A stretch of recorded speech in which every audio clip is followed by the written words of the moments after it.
Hey everyone, it's me, Arthur Cade, and how many times do you get to welcome Superman to In the Lab? That's so cool to even say. Dean Cain joining me about Defending Santa, premiering this Sunday on Ion Television, and also his new show coming out, The Bigfoot Show. Tell me what the name is again. $10 million Bigfoot bounty. Think money. $10 million Bigfoot bounty. Enough said.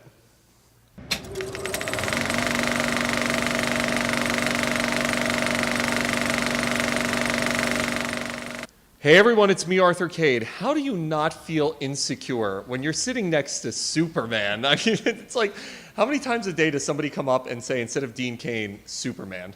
I would say on average it's about at least 40% of the time. It's incredible. But what's funny is since Superman, which is one of the best, coolest, and most popular shows of the 90s, you've had a great acting career and you have a new movie coming out on Ion, Defending Santa. That's got to be so exciting. Well, listen, I've done, since Lois and Clark ended, I've done somewhere in the neighborhood of 100 films. I love making movies. I love playing different characters. Defending Santa is a wonderful holiday movie. It's a feel-good, magical holiday experience. And so I'm a single father. I have a 13-year-old son. It's one of the kind of films that we'll sit and watch together, you know, as the holidays come in. The truth is I've done about 20 holiday movies. So we could watch holiday movies for at least a couple weeks. Just with just Dad starring. I torture my son. It's pretty bad. I'm sorry. You're like, you will only watch my movies or Hit the Floor or any of my TV shows or reruns of Lois and Clark. I could do my own station and run for a couple months without reruns. That's all I'm saying. You and I were joking because one of the things that I didn't know about you is you played in the NFL for a hot second. You played for the Buffalo Bills, of all teams to get drafted by. But you're still a Bills fan, funny enough. And you end up having a career-ending injury, and you had to figure out what to do with your life. Here you are this many years later, and you've had a successful acting career. Is it kind of crazy to look back and this is how it all happened? It is a little crazy. Well, the good thing about that was I wasn't known as the football player, because had I played for a while at Buffalo, I might have gained a reputation or been known as a football player only. As it was, I was known as an actor. And they go, oh, and by the way, he used to play football, so that was great. Coach Levy, Marv Levy, was our head coach when I was there.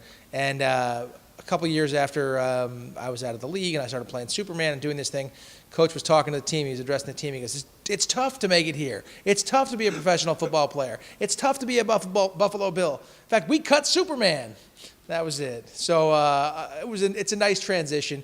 I would have liked to spend some time in the league, though, a little bit more than I did, certainly, because my rookie season, we lost the AFC Championship, but the next 4 years, we went to the Super Bowl. So I would have been happy to have 4 trips to the Super Bowl in 4 years and 5 years, and then retired. But who knows what might have happened, you know? You end up on Lois and Clark, and one of the things, that was my growing up time, and I remember that show being a big deal, but this is before social media and the age that we live in now. My producer, Maddie, puts our prep kit together, and your show at one point had 15 million viewers, an episode. That blew my mind. When you were in the apex, and that show in many ways launched your career and launched Terry's career, what was it like in the pinnacle of that success at that moment? Well, you know, it's one of those things that you tell somebody, you know, the fire is hot. Okay, that's great. If you stick your hand in the fire, you don't know how hot is until you put your hand in there. And I knew it was going to change my life. I just didn't have any real concept of how. And I thought it might be like an overnight sensation. It wasn't. It was a gradual thing because we started shooting it and we didn't start airing until, you know, months upon months later, or 6, 8 months later, 9 months later, we started finally airing, or 10 months later. So there was a long period of time where we were doing the show, and it's just all the same 50, 60 people doing the same thing every day. And then there was a period of time where the world got to see it a little bit, and then finally we got some real response. So it was a real delayed reaction in a sense. And then it was just madness and mayhem. It's different than now, because now with so much social media and with so much TMZ and different things, and it's a different world. We were more protected back then, and I don't know how I would have handled all that at that age with some of the stupid things I did that nobody has any proof of at this point in time. So I feel fortunate to have grown up in an age where everything that you did wasn't on social media. When that ends after 4 seasons, is it difficult to then move on to a new project? Do people still look at you strictly as Superman Clark Kent, or are the opportunities everywhere?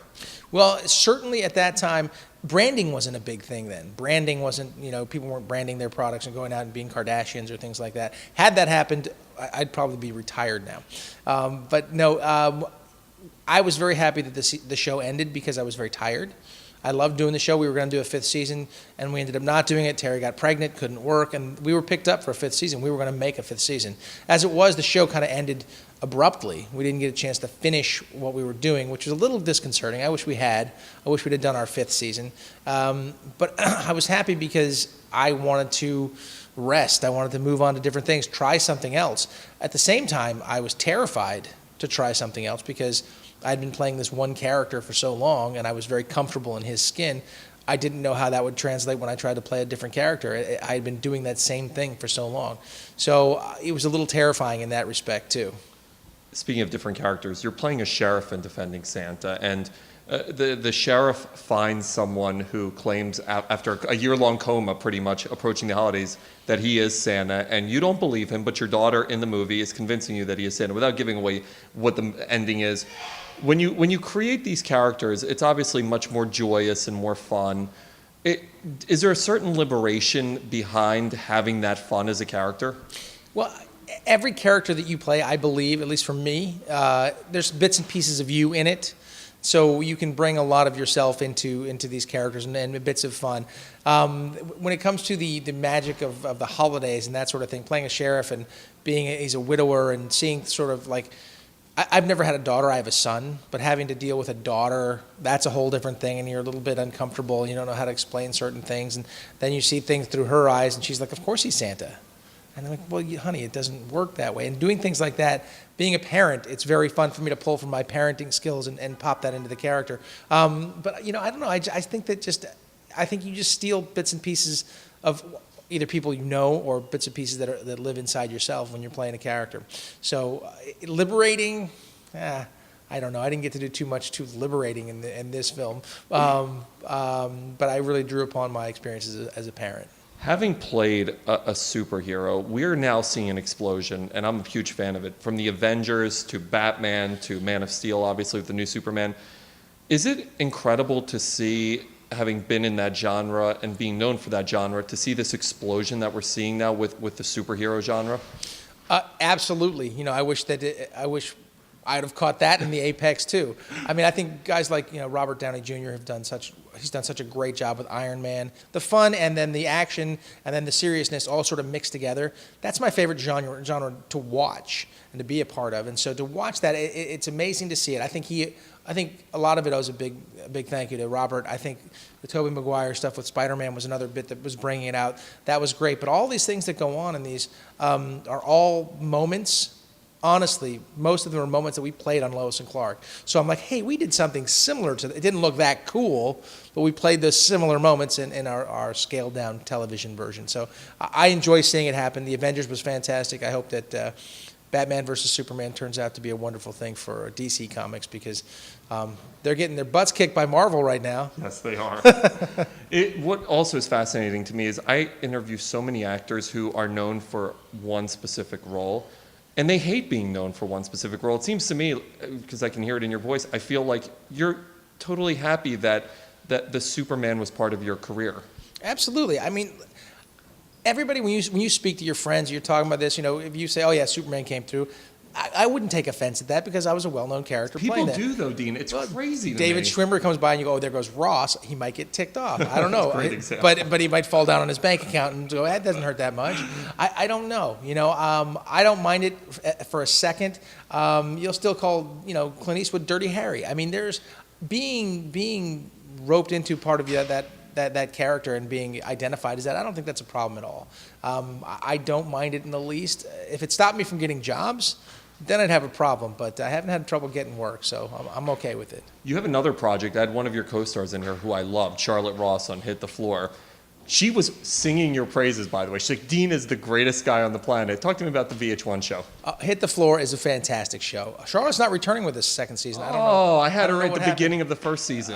Yeah, I don't know what's going to happen. Maybe she is, but I don't think so at this point in time. The thing about Hit the Floor is you never know what's going to happen week to week. We have no idea. like we get the script and we're like, oh my gosh, what? And we have cast read-throughs and we're all like, oh, I mean, you feel like you're in a high school fraternity or sorority house when those things are going on because it's madness. There's all those wonderful dancers are so beautiful and so talented and have so much energy. Thank God they have that much energy because I don't. And then myself and Kimberly Elise, we're sort of the old guard. And we're the adults of the bunch, and it's just a really complex, fun, kind of a nighttime soap opera kind of feel to it, with a lot of drama. James LaRosa keeps the drama coming.